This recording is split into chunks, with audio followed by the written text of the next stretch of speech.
നിങ്ങളിലേക്ക് സ്വർണ്ണവില കൃത്യമായി എത്തിക്കുന്ന ഈ ചാനൽ സബ്സ്ക്രൈബ് ചെയ്യാനും നോട്ടിഫിക്കേഷൻ ലഭിക്കുവാനായി ബെല്ലൈക്കൺ അമർത്താനും മറക്കരുത്. അതുകൂടാതെ നിങ്ങളുടെ ഓരോ ലൈക്കും വിലപ്പെട്ടതാണ്. ലൈക്ക് ചെയ്യാൻ മറക്കരുത് കേട്ടോ. വില കൂടിയാലും കുറഞ്ഞാലും സ്വർണത്തെ സുരക്ഷിത നിക്ഷേപമായാണ് കേരള ജനത എന്നും കാണുന്നത്. നിക്ഷേപ മൂല്യം എന്നതിലുപരി സ്വർണത്തെ ആഭരണങ്ങളായും നാണയങ്ങളായും കൈവശം വെക്കാൻ ആളുകൾ താല്പര്യപ്പെടുന്നു. സ്വർണത്തിന്റെ രാജ്യാന്തര വില, ഡോളർ രൂപ വിനിമയ നിരക്ക്, ഇറക്കുമതി തിരുവ എന്നിവ അടിസ്ഥാനമാക്കിയാണ് സംസ്ഥാനത്ത് സ്വർണ്ണവില നിർണ്ണയിക്കപ്പെടുന്നത്.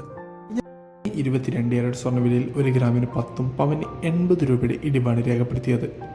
കേരളത്തിൽ ഇപ്പോൾ 22 ക്യാരറ്റ് സ്വർണ്ണവില 1 ഗ്രാമിന് 6625 പവന് 53,000 രൂപയിലാണ് വ്യാപാരം കേരളത്തിൽ പുരോഗമിച്ചുകൊണ്ടിരിക്കുന്നത്. കേരളത്തിൽ ഇപ്പോൾ തങ്കവില 1 ഗ്രാമിന് 7,500 ആണ് വ്യാപാരം പുരോഗമിച്ചുകൊണ്ടിരിക്കുന്നത്. വിപണിയിലെ മാറ്റങ്ങൾ അറിയുവാനായി ചാനൽ സബ്സ്ക്രൈബ് ചെയ്യാൻ മറക്കരുത്. Thanks for watching gold price Kerala today.